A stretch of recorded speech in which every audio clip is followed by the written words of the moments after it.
right, here we go. Here we go, ladies and gentlemen. Welcome to the inaugural episode of Breaking Bad Batch.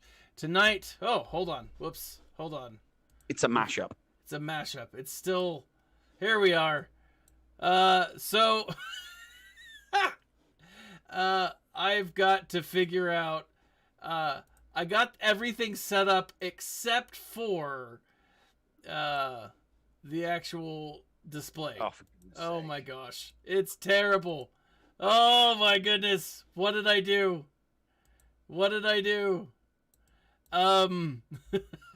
This is why I'm going to let Paul do all of this next time, because he's better at it. There isn't 3 people in Zoom. That's why. No, there's not. If there was 3 people in Zoom right now, it would make sense. It would make sense. It would make total sense. It would make total sense, but because there's not, I feel like I need to put, let's do this. Hang on a minute. I can sort this. Let's do it. No, I've got it all fixed. Hold on. Let me just switch it over. Transition. Boosh. Right there. Now it says watch party, but it's not a watch party. It's Breaking Bad Batch.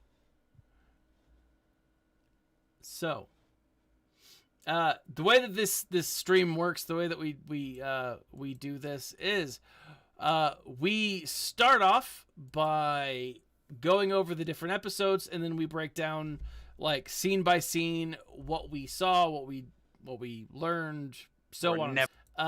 But then we'll kind of talk about what we liked, what we didn't like, and so on and so forth. We'll obviously take questions and we'll talk pretty much everything. So, starting off, the Bad Batch opens up episode 1, season 1, with Clone Wars. End of Clone Wars. End of Clone Wars, right? So what we see is, we see 2 very familiar faces doing their thing, and they're looking for reinforcements. And I gotta say, I was both excited and kind of shocked to see Kanan Jarrus, Caleb Doom, show back up in Star Wars. Yeah, but there was a problem. And if I mean, we can't say it's fan service yet. No. If he, it can only be classed as fan service if he does not show up again in the show. Then it can be declared fan service. That's true. Although it could very well be. If his appearance has no meaning to the show, then it's fan service. I don't know. I kind of disagree with that. I think that it could very well be fan service, even if his appearance has meaning. Because then it's part of the story. We had this debate when we were doing Talking Mando, remember? Yeah. And I explained it on that occasion. You know, some things were fan service, like the bike that the Marshal was riding. Sure. Which was one of the things from Anakin's pod racer from episode 1, fan service. But you know, the armor and all of that, not fan service, because you know it's part of the story because Boba Fett was coming back. So you know, not fan service. All right. So certain, you know, if it's in there and then it has no more meaning, it's fan service. Perfect fan service would be the guys in Rogue One when they bumped into the 2 guys from A New Hope that were in the bar. Pando Boba. Dr. Evazan and Pando Boba. Dr. Evazan. When they ran it, that's fan service, because there's no meaning other than, let's just put these 2 characters in so that they can bump into them, and then that's it. That's fan service. Then based off of that definition, that Caleb Doom and Deepa Balaba were not fan service, but were in fact a major part of the story, because right when the story begins, we are given the idea that, hey, Order 66, It's being launched, right? Yeah. Within minutes of it being launched, it is,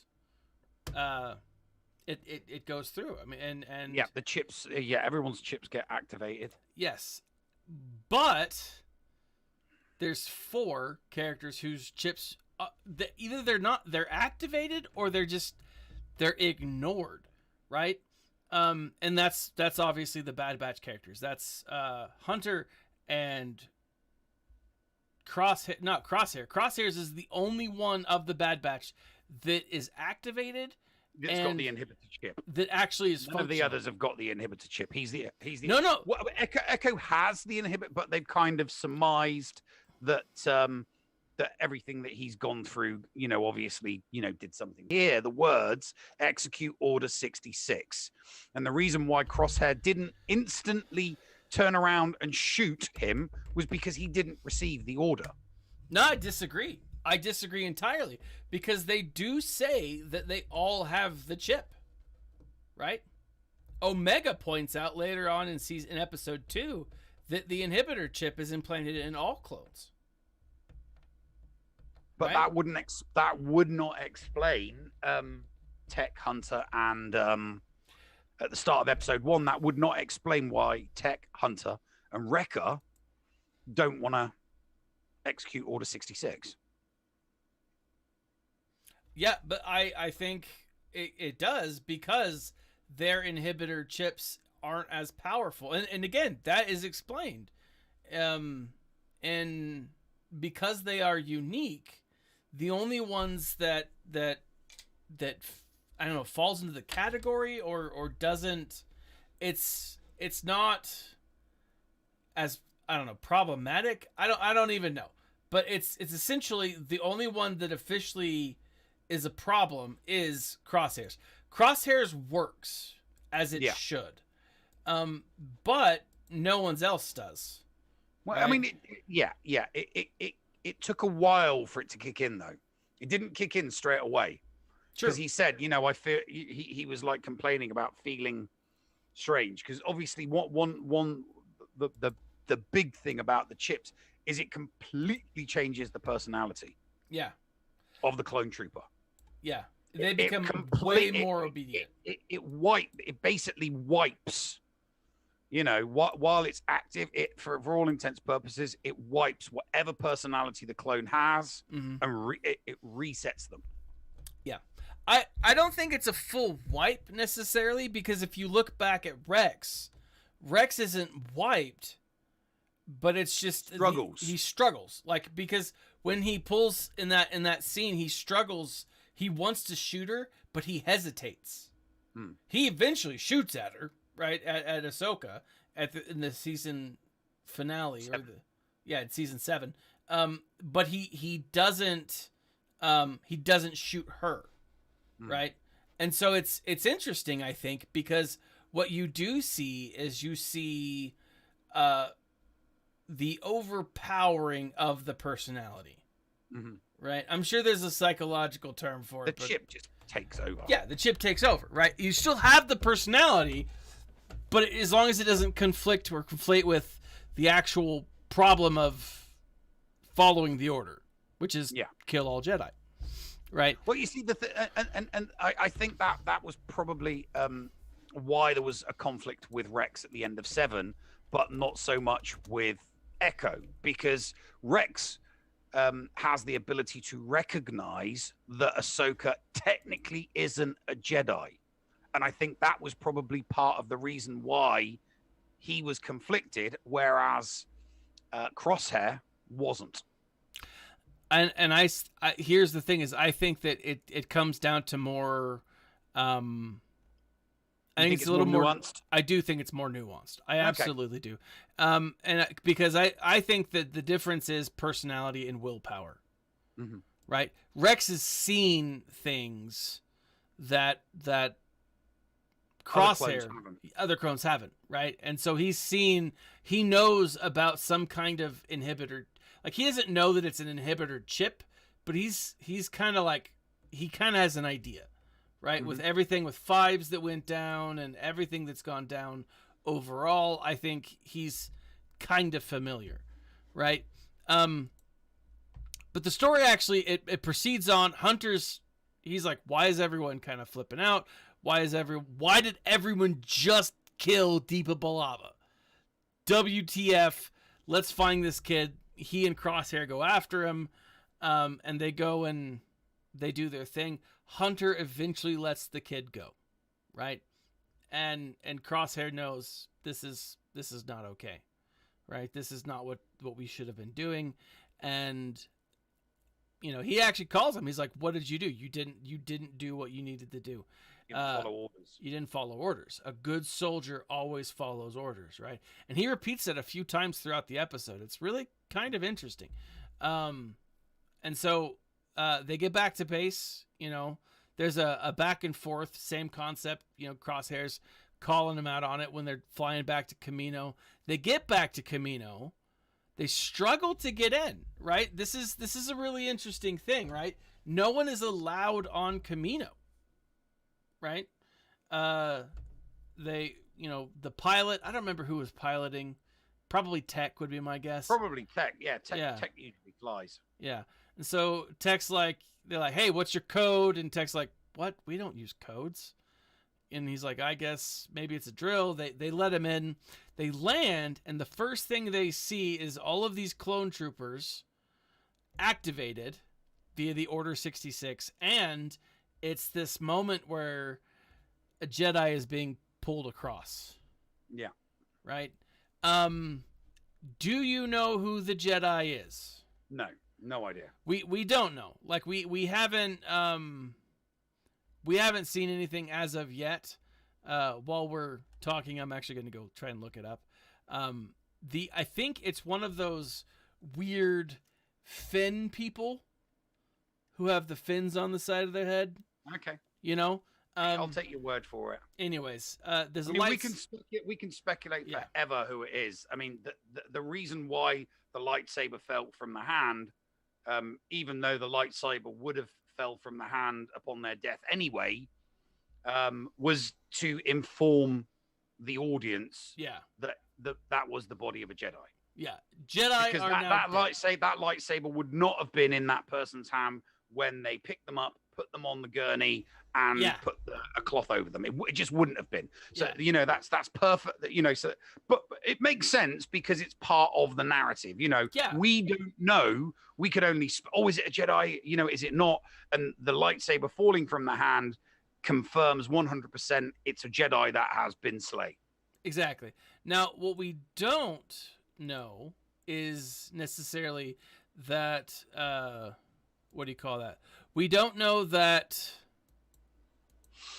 it's Shaak Ti.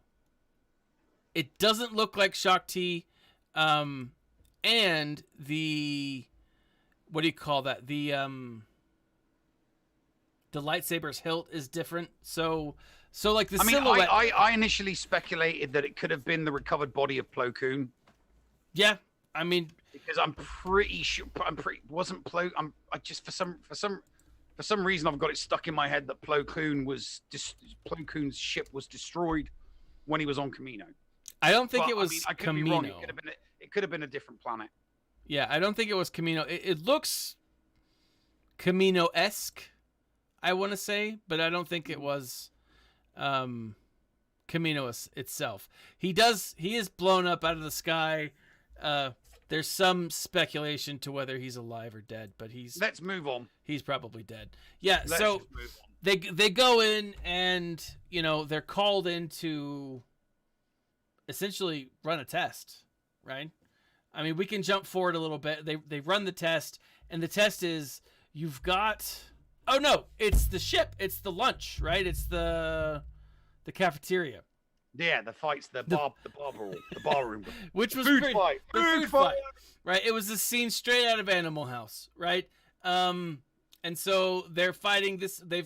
Along the way they've met Omega, and she, which there was some speculation before, but she's like, "Oh, I know exactly who you are. It's these 5 people who are different, just like myself." You're Clone Force 99. Yeah, I'm familiar with you, right? G'day, mate. Exactly. You're Clone Force 99. So, That accent is going to grate on me all is it? season. I just know it is. Oh, I Yeah. think it's adorable. No, that accent is just grating on me. I'm like, oh, any other accent. I just wish they'd picked another accent. I could hear her Because say. I am curious to know how her character develops. I am too. I am absolutely I'm curious to know what her special attributes are. Yeah, like the Force. We did speculate because she looks very much like a clone of Palpatine.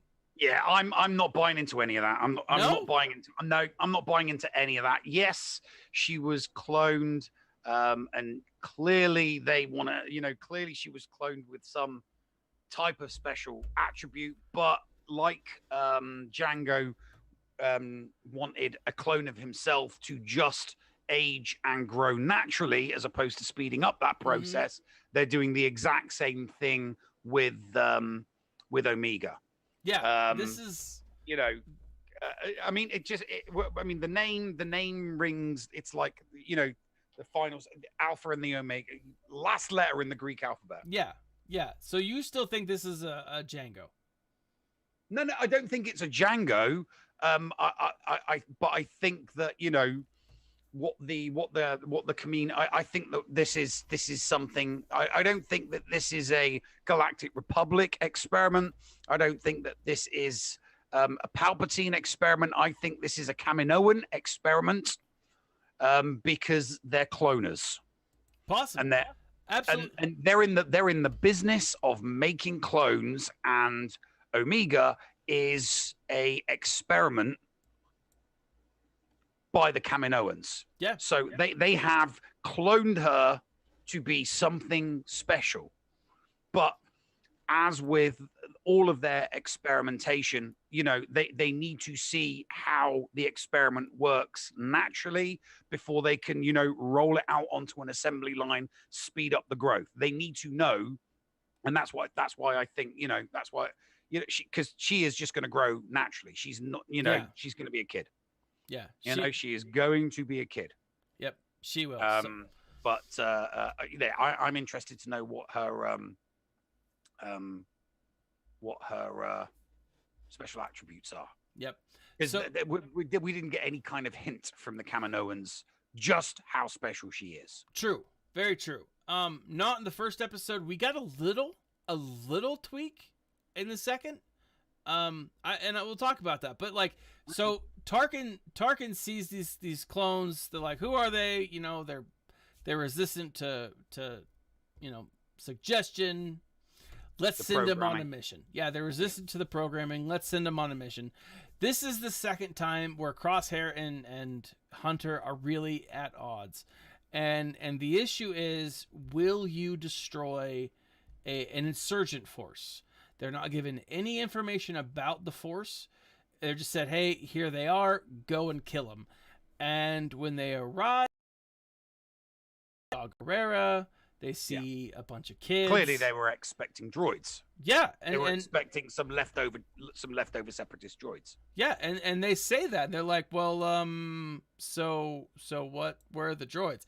Even Tech is like, what? No, not Tech. Wrecker is like, what? No droids?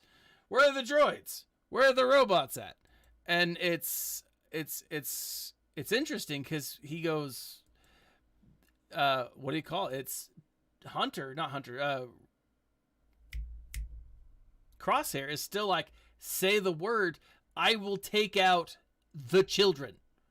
Right? He's like he's got his gun, he's got his sights on, I think it was a kid. It's interesting though.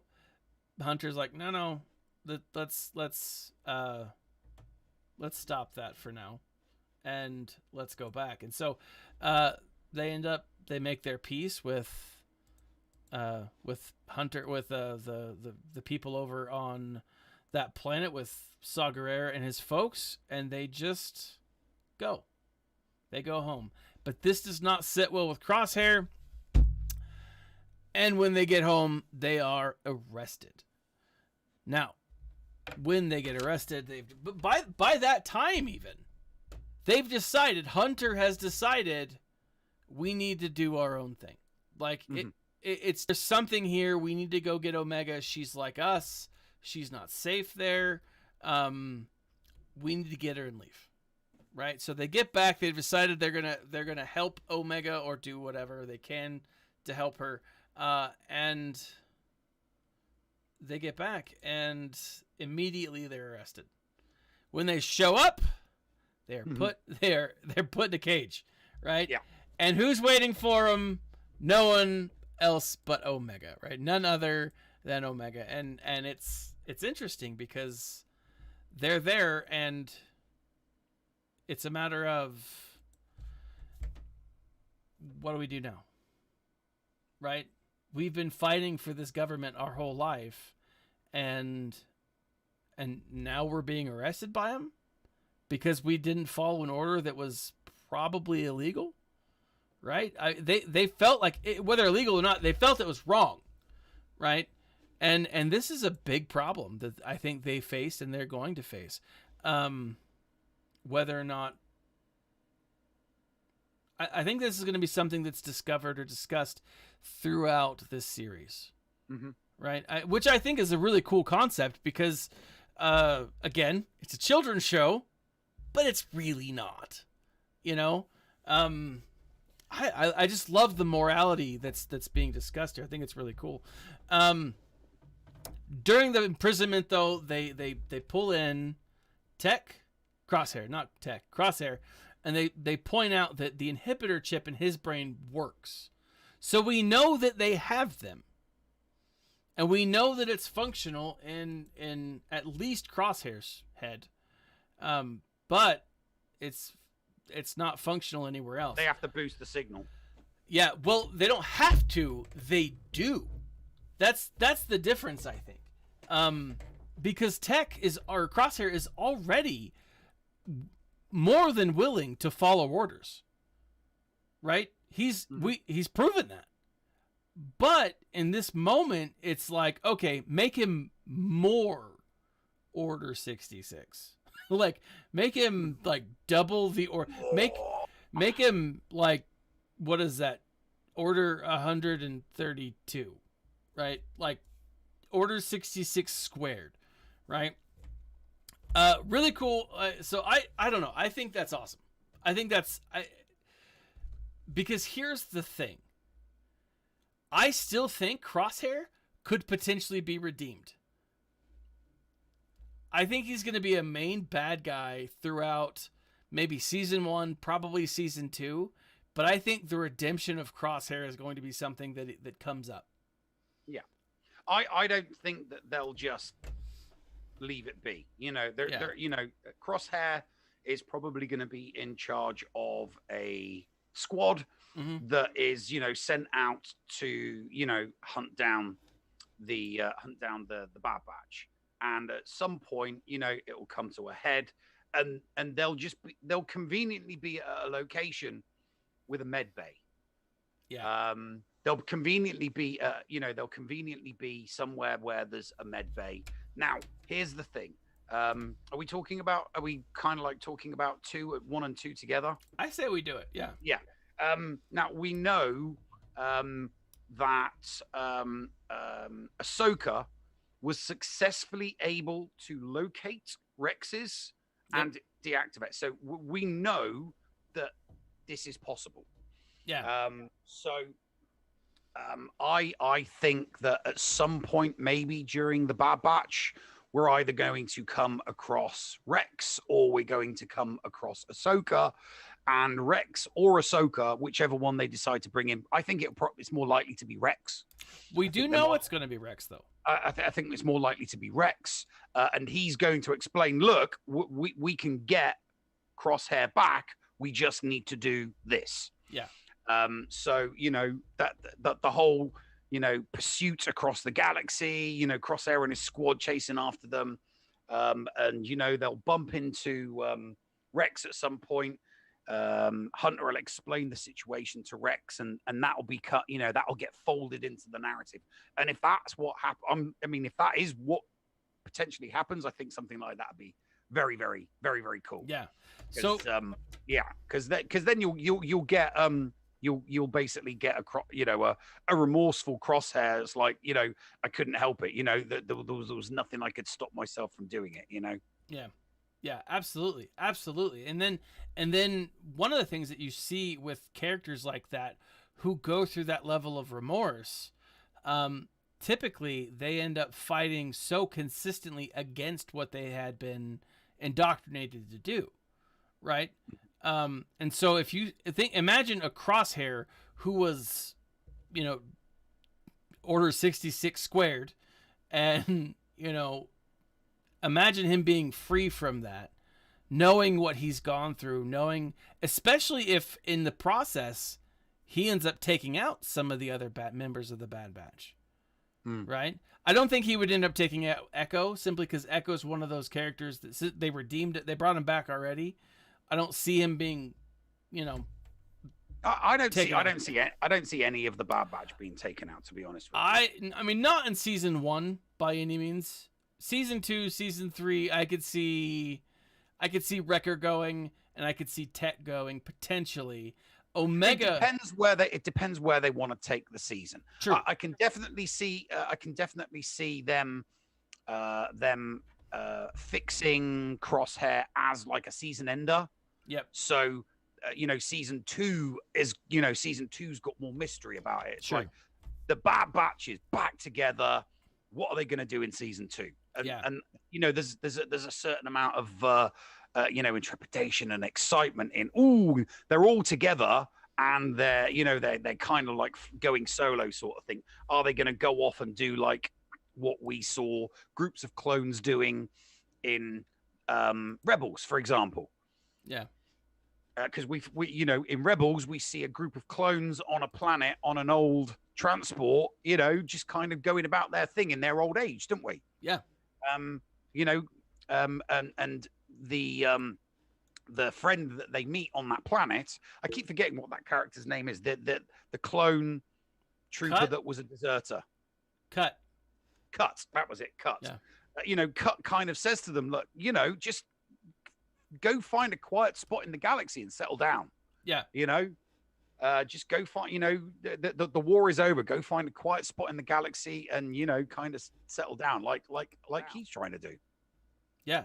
No, and here's the thing, though. I don't think that that's going to happen. I don't think they're going to be allowed to settle down. For sure. Now, I had to go back and look up who Cut was. Cut was actually a clone that was introduced as a deserter in season 2 of the Clone Wars. And so, long time ago. But he has settled down. He is on Seleucami. Cut was actually one that was introduced he had a cut scene in one of the Aftermath books, where after the Battle of Endor, he's back on Seleucami. He and his family are back on Seleucami, where they're just living, right? So, but that's 20 years in the future, more or less, right? Mm-hmm. So a lot can happen between now and then. It could be, it wasn't his name Tug. I don't remember entirely, but I do know that Rex has actually had a conversation with him. We know that Rex had a conversation because he mentions that, Rex was here the other day. Yeah, Rex was just here conveniently. Yeah, he popped in for a cup of coffee and then buggered off again. Yeah, he stopped for a hot fruit brew. He stopped in and was hanging out. So what's interesting though is Darth Gillis thinks that Omega is Force sensitive, and I am of the sense that she is as well. I mean, she could be. She could potentially be Force sensitive, but here's the thing. It's one of two things in my mind. Mm-hmm. Either she's not Force sensitive, and the reason she's not Force sensitive is because the Kaminoans know what the chip in the clone's head does, and the last thing they're going to do is manufacture a being that's got Jedi in them when they know that at some point in the future, thousands and thousands of clones at their facility are all of a sudden going to have those chips switched on. They're going to look at her and go Jedi and kill her. Potentially, But, yes. But because of the various different plot holes, she could be a potential Jedi because she's not had any training. Yeah. Which would beg the question: if she's been manufactured as she was manufactured as an embryo and allowed to grow naturally. Where did the embryo where did the Metachlorians, which Jedi did the Metachlorians come from? Yeah. And in my mind, the obvious answer to that would be Cypher Dyas. I was just going to say that. Because we do know that Cypher Dyas was the one that did the clones. Let me clarify that. He was the one that ordered the clones. Yeah. In Darth Plagueis, Cypher Dyas and Plagueis actually have a conversation. Now, this is from the book. Not canon anymore, but still a legend, which means some of that could trickle in. Yeah, Filoni likes to trickle it in. Filoni does like to trickle in the EU every now and then. Yes, he does. And one of the things that Cypher Dyas and Plagueis are talking about, Plagueis has actually been working with the Kaminoans in the book Darth Plagueis, and he's tried to create a Force sensitive clone. It hasn't worked. They used, I think, the Achani clones, and they're just too aggressive or something like that. And so Cypher Dyas is sent. It's like, hey, we'll figure something else out, right? But the cloning of a Force sensitive hasn't worked at this point, right?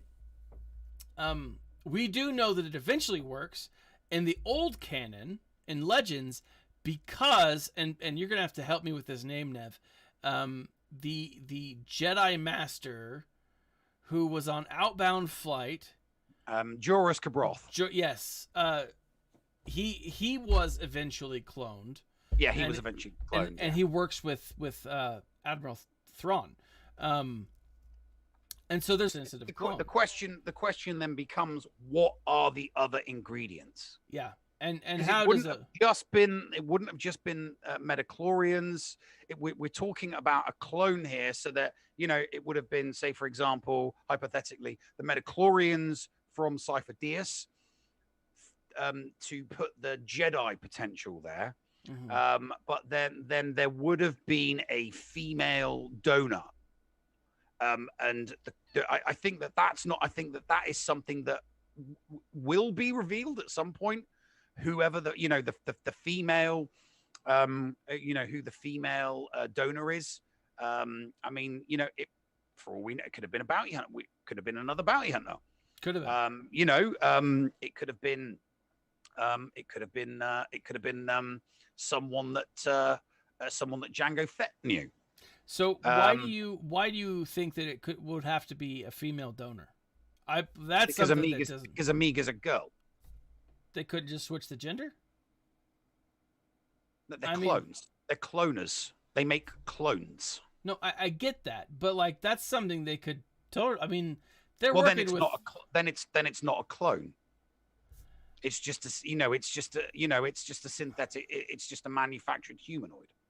She wouldn't be a clone. She's referred to as a clone. No, I get that. I get that, but the main blood, the main DNA sample that would have been infused with Metachlorians is a female. It's a female donor. Somewhere there is a female donor. There is a fully grown adult that is, what Omega would have looked like as a child somewhere in the galaxy. I mean, she might be alive. She might be dead. We don't know. True. But the sample would have come from, maybe the reveal is that she's out there somewhere in the galaxy and they come face to face, and we find out, who that female donor was. And it would be nice if there was, some kind of Metachlorian infusion from Cypher Dyas. All right. I'm not 100. I totally get where I totally get where you're coming from, and it makes sense. I'm not 100% that it has to be that black and white. Mm-hmm. That even though she's a clone, that they couldn't have changed her gender. I'm not thinking. Although there's two characters that come to mind when when I think of that is Luminaya, Luminara. not Luminara Unduli, Lumia or I want to say she is a lady of the Sith from the Old Republic, not the Old Republic, the Old Legends, who ends up fighting Luke Skywalker when he's a Jedi Master. She's the one who trains. I want to say trains, or at least has a hand in turning Jason Solo to the dark side. Yeah, no, I know who you're talking about. I mean, Right. like you said, we might just be overcomplicating this. Probably. It might just simply be another one of Yeah. Django's clones, and they've done a gender swap. They did a gender swap in vitro. Yeah. And it literally just could be as simple as a female version of Django. Yeah. It could just Absolutely. be. It could be that basic, because Omega does appear to be roughly the same age as Boba. Yeah. At this point, I mean, for all we know, they could be twins. They could be clone twins. Yeah, very possible. I do think the thing Bubba. is, there's no way of knowing, or there are 1,000,001 different possibilities because it's a new character. Yeah. And that's but that then causes a lot of continuity issues moving forwards. Potentially, you're right. So one of the things that is actually interesting about this, though, is whether or not she's and the reason I think a lot of people are thinking she has the Force is because there's that moment when in the cell, Crosshair's kind of got like a migraine. He's doing this, kind of rubbing his temples or whatever, and you have this. She leans over and she's like, "Look, I understand what you're going through. I get it," kind of a thing.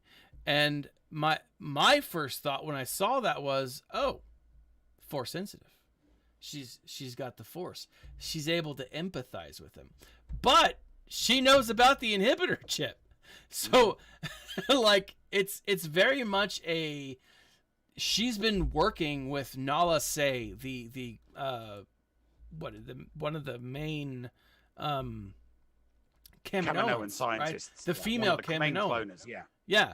And so there's a moment where it's like, okay, how much is Omega really know about the science of the cloners, and how much has, like, here's the thing. Omega showing up in front of the Bad Batch right when everything was going down.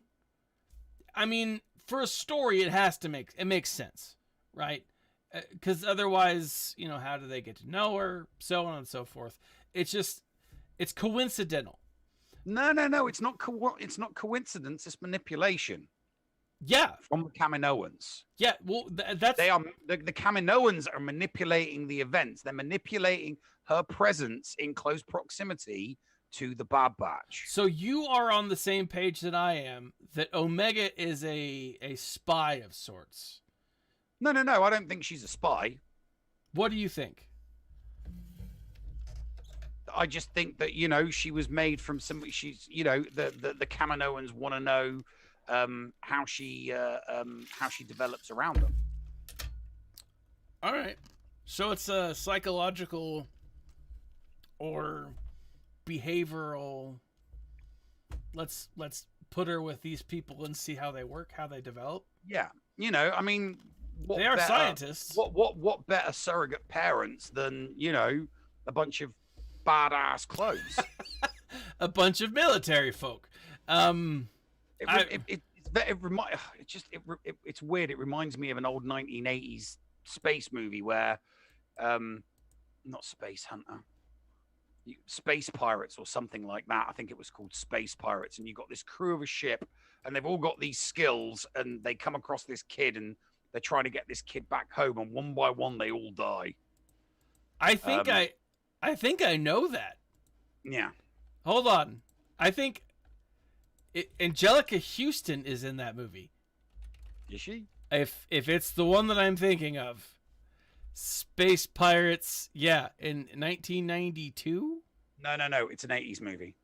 The Ice Pirates? No, but it Are might they have been the searching same. for ice in space? I Hang on. remember it being terrible. Like a true 1980s movie.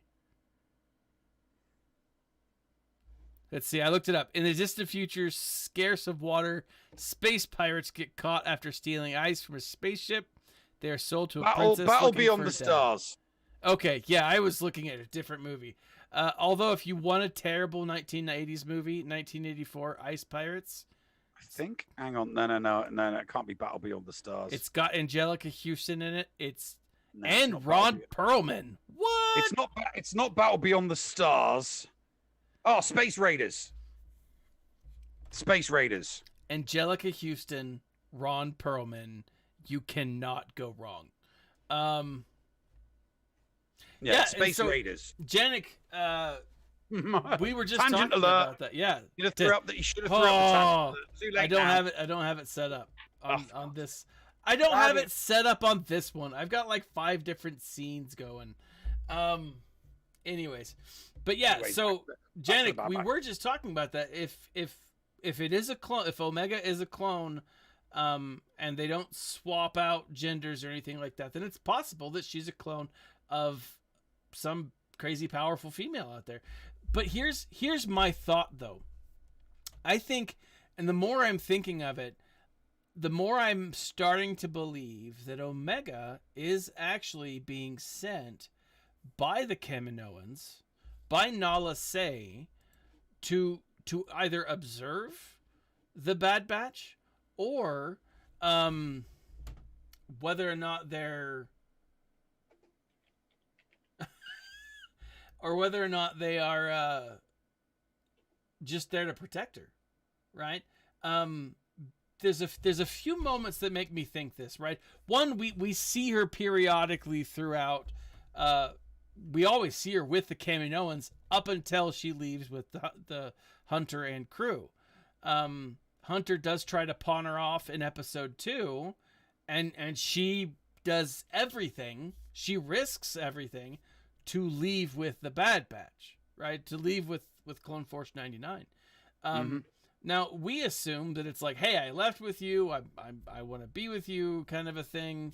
You know, you're here to protect. I'm gonna learn from you. But there's also that moment in episode 2 where she's in the cockpit of their ship, and she takes off the headdress, and she's looking at it. Now that headdress is the exact same or a relic unto the Kaminoan culture, right? And so my thought is she's starting to realize that whatever her goal was, she has to, you know, she doesn't feel like she can do it anymore. I gotta say, Mike Hunt says, "Oh my gosh, if they start making spice to break bad, that would be great." Star Wars Breaking Bad. That would be pretty awesome if they become spice Mike's runners.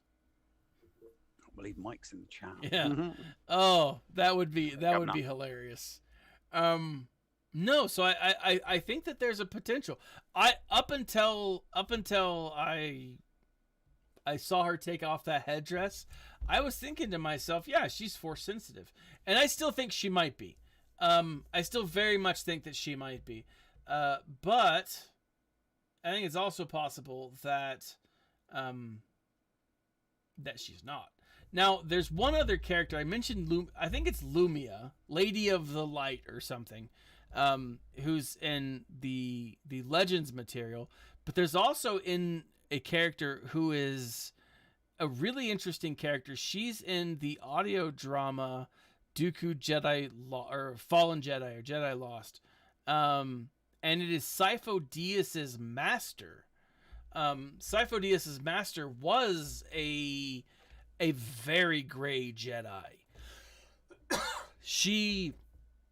I forget what her name was, but she's really interesting, and she's one of the characters that kind of helps turn Dooku to the dark side introducing him to other ways that are not necessarily specifically light.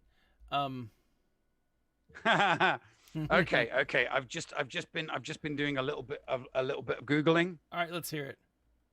There is a clone, an ARC trooper called Alpha. Okay. And that ARC trooper ends up becoming Alpha 17. No, Alpha and the Omega. The Alpha and the Omega. Yeah, I'm just saying that she could, maybe she's a gender swapped clone of that, of Alpha 17. But instead of being called Alpha 18, they just called her the Omega. Possible, right? Okay, sorry, tangent. So, Janik asks, so you're thinking Omega has her own Order 66 connected to the Kaminoans? Potentially, right? And either they're looking to protect their investment, or they've developed a fondness of Omega, or I think Nala Se somehow is, because Nala Se is the one, if you remember, when they're trying to escape Kamino, she facilitated the escape. She makes it possible for them to do it.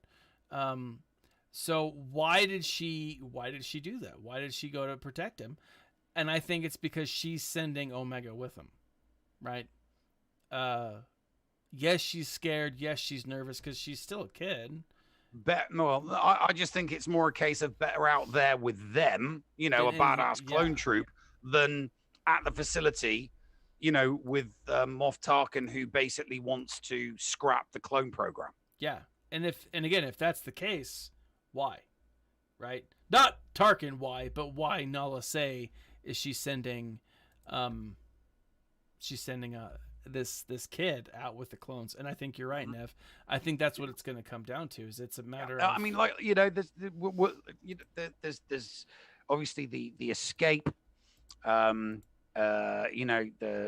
escape, and they got away and all of that stuff. So I just, I keep thinking, she keeps having these scenes where I think, are they going to show, her special attributes going to come through here?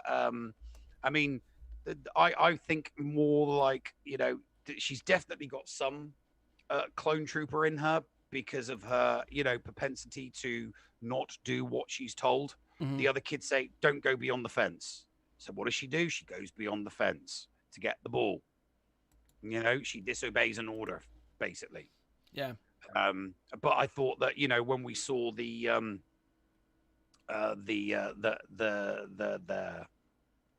what was that creature called from the Nexu? Episode 2? The Nexu, yeah. The Nexu was that was fan service. Yeah.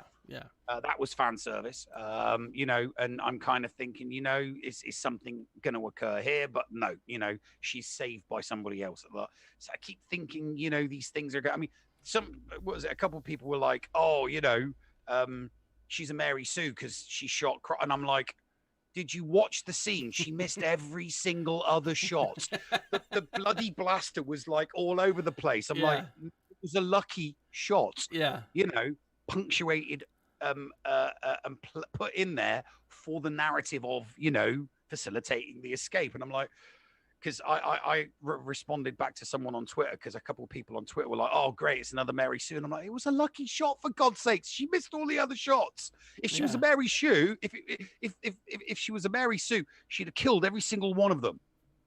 Because that's what Mary Sues do. Yeah. Yeah.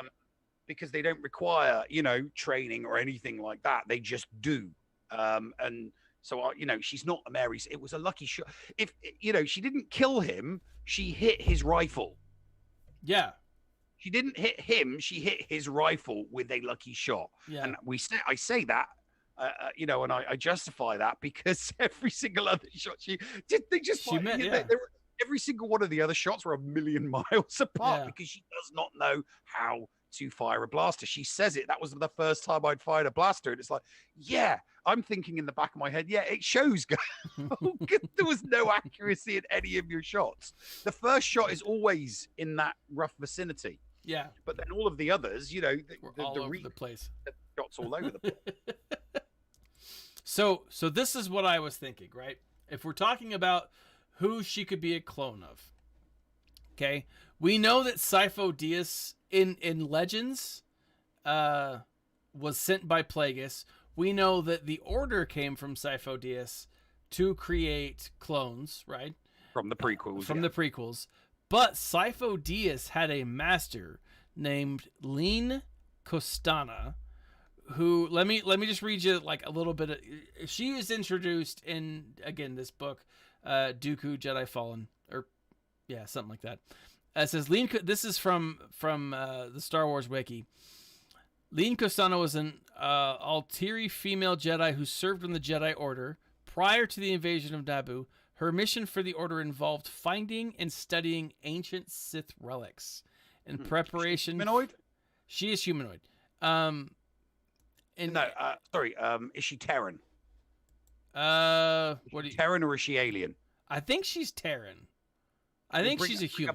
Is there an image? There's not. No There's image. not. Okay. Yeah, because she's only mentioned in one book, but she studies the Sith relics.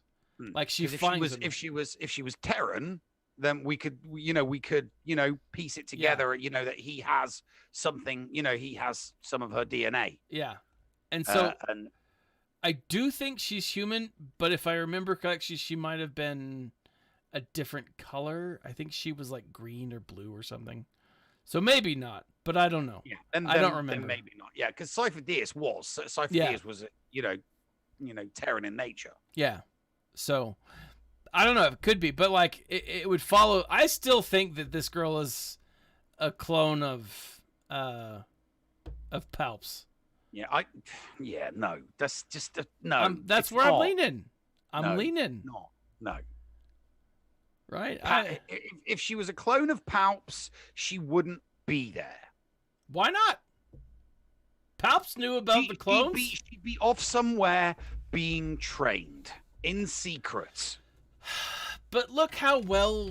I mean, we're talking about Palpatine here. Yeah. Okay. She would have been off in secret somewhere being trained. What if Palps didn't know about her? What if he didn't know about her? Well, then how the heck? What if they took? What if someone how would the found out? How would the Kaminoans get his blood? There's a million ways the Kaminoans could have got his blood. Like if Palps, it's a senator. Like he's exactly, he's a senator. But you're forgetting one very important thing. He's a Sith. He's a Sith Lord. No, I get that. You think a Sith Lord is just going to let some rando take some of his blood? What if without his knowledge? What if they don't need blood? We don't know how the cloning process works, right? I mean, it's probably the cloning. The cloning tubes, the spotty tubes require genetic material of some kind. Yeah, poop, urine. That's not skin. That's not genetic material. Yes, it's organic matter, but it's not genetic material. Okay? Clones are made, cloning is done entirely different in the Star Wars universe. That's true. So I don't rightly know. I will say, as far as cloning. Yes. What'd you guys talk about on the show tonight? Yeah, how clones work. How clones work. So I will say there's a lot of I'm excited to see where this goes. Yeah, I am. I really, really want to see what attributes the Kaminoans have bestowed on this clone, because they think of her as a special clone, just like Clone Force. Yeah, and just like Clone Force 99. Yeah, because when and this is something that's pointed out at episode 2, is when they're talking about the 5 clones. In episode 1, people are like, oh, they're referring to the 5 of the Bad Batch. Well, Echo's not a special clone. Echo's not a special clone. I mean, he's special because now he's a cyborg or whatever. But like, they're referring. Maybe like the clones, like Clone Force 99, like the Bad Batch, they've all got their individual special attributes. Maybe Omega's sole special attribute is the Metachlorians. Maybe that is that she's force sensitive. Yeah, and it could be. It could be. But because she's a child and because she's untrained, you know, any force aspects are going to come out purely by accident. They're Sure. going to come out through instinct alone. Yeah. I mean, maybe they would have come out against the Nexu, but they didn't because the Nexu was taken out just in the nick of time. Yeah. You know, and maybe she didn't use a force blast. You know, maybe if the Nexu had leapt at her, you know, she'd have would been like, done- ah, and something could have happened. You know, we would have seen a flying Nexu, and everyone would have been like, oh crap. "Oh my god!" Yeah, she's got the force. It's arisen. One of the things that I think is interesting though is we got to remember that this is we got Grogu in and around somewhere right now, right? There's a lot of Jedi that are still operating during this time frame.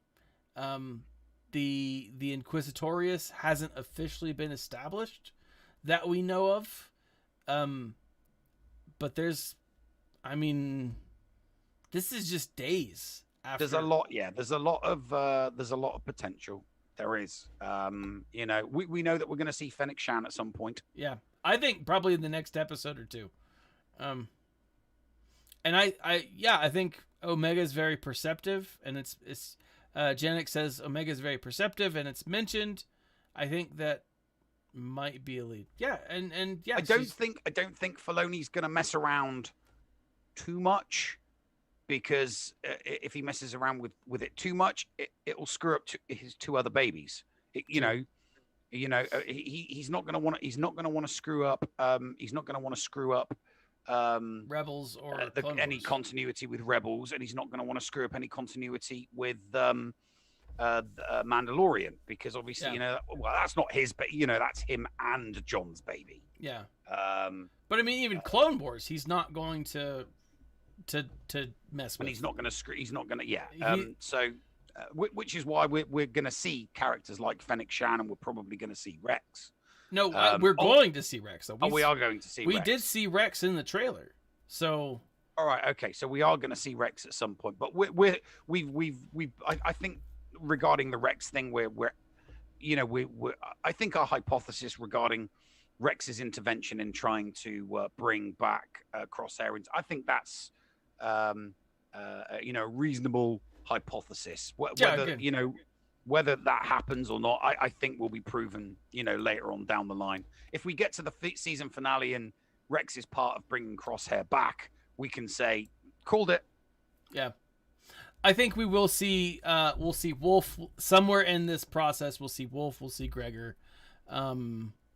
I think we'll see more clones who've defected and who are defective, right? Mm-hmm. That Order 66 didn't have, because we know that the chip malfunctioned, right? Yeah. Order 60, a clone with the chip needs to be told, execute Order 66. If they're not told to execute Order 66, they're not going to execute Order 66. Their behavior is not going to change. Yeah. So any guys that are off, that don't get the message. That don't get the message will never, theoretically, right? Because, I don't know. I always assumed because the clones from Rebels. We know that Rex had his removed, but there were two other. There were more Wolf clones on that vessel. Yeah. Now, and so seeing them makes sense, but they never had their chips removed surgically. Well, that we know of, right? True, that we know of. I mean, because a lot can happen in that 25-year gap that all of that stuff's going on. Yeah, I suppose because all right. I mean, it could have been removed because Rex knows what needs to be done in order to do it.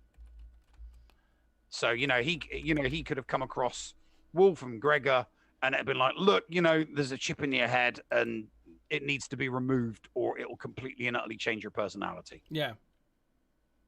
Yeah. So I mean, but still, we don't know. There's a lot of speculation here. Yeah. So we're coming up on our hour mark.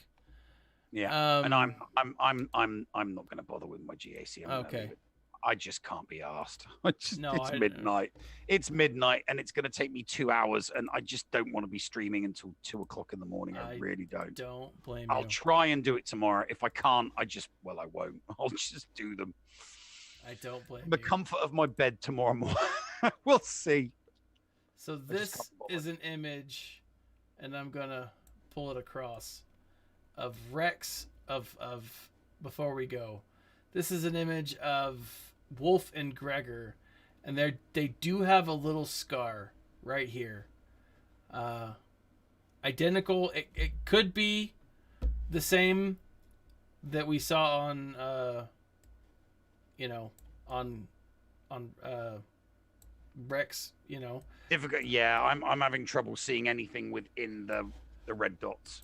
Yeah, The red circle. it's just a little. I'll take your word for it. Yeah, it's just a little thing. So I mean, it could be anything, right? Yeah. But I mean, if their companion was anyone other than Rex, I would have said the chips are still there, but they were never activated because they never heard. Yeah. They never received the order verbally to execute Order 66. But because Rex was one of their primary companions, it would make sense that he would say, look, Sure. we need to find a med bay. We need to get these chips taken out of your head so that your personalities don't change and you don't head off. You don't return to active duty. Yeah, exactly. So we'll see. Maybe that's why Rex went to see, what was his name? Cut. Yeah, maybe that's why Rex went to see. It's like, look, you've got a chip in your head. You need to get it. You need to get it seen to before you hear the words Order 66. Order 66. There's a chip in your head, and you need to get it taken out. Yeah, exactly. So, we'll see. We will be streaming again next Sunday, where we'll talk more about episode 3. Sunday, we will be joined by Paul, and hopefully he's feeling better. Yep. Hopefully, if he's feeling better, and we'll talk more of this stuff. Out of 5 clone helmets, Nev, what do you give these first 2 episodes? I would give. I'll give 1 a 4.5, and I'll give 2. I'm between 3.5 and 4, so I'll give it a 3.75. All right. Now remember, like, out of 5, 2.5 is right in the middle there. It's average. It's probably acceptable. It's probably just decent. 5 is that perfect score. I would say, yeah, I'm right there with you. 4 is, or episode 1 is definitely a 4. I would say maybe 4.25. It was exciting throughout, edge of the seat throughout. Was really fun and interesting. I enjoyed the absolute crap out of it. Episode 2 was definitely a little slower, but it was full of great potential. It gave us a lot of subtle things, little hints about character development, and I thought it was really good. But I'm gonna say it's not a 4.25 for me. It's definitely, I would say 3.5 for sure. It was a good episode. It was solid. It continued on. It kept. You're gonna get slow episodes. Yeah. You've got to get exposition and narration out of the way, and I totally get that. Yeah. But the creators of the show also need to understand that we're not going to score the slower episodes as high as the action-packed, fast narrative episodes. That's just the way it is. It was exactly the same with Mando. Not every episode was a banger. Yeah. And the Bad Batch, not every episode of the Bad Batch is going to be a banger. Yeah.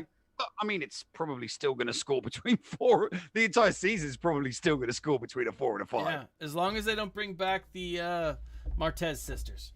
Yeah, Sisters as long as they Martez. don't bring back or create another set of Martez sisters. And we'll see. Anyway, so thank you guys for joining us tonight. Again, check us out on our various channels. You can check out Neb. Where can they find you? You can find me at Escape Podcast on Twitch, so twitch.tv /Escape Podcast, and the Escape Podcast on YouTube. Awesome. And then you can always find me here on Going Nerdy on YouTube, on Twitch, when it works, and on Facebook. So thank you guys for joining us tonight. I hope you guys have a great Mother's Day. Like, subscribe, share this, and as always, guys, leave a comment on. Tell us what you think. If we got anything you think was dead wrong, let us know in the section below. This has been Thaddeus and the Nev. Next week we may have our very own third. And as always, my friends, remember to smile and stay nerdy.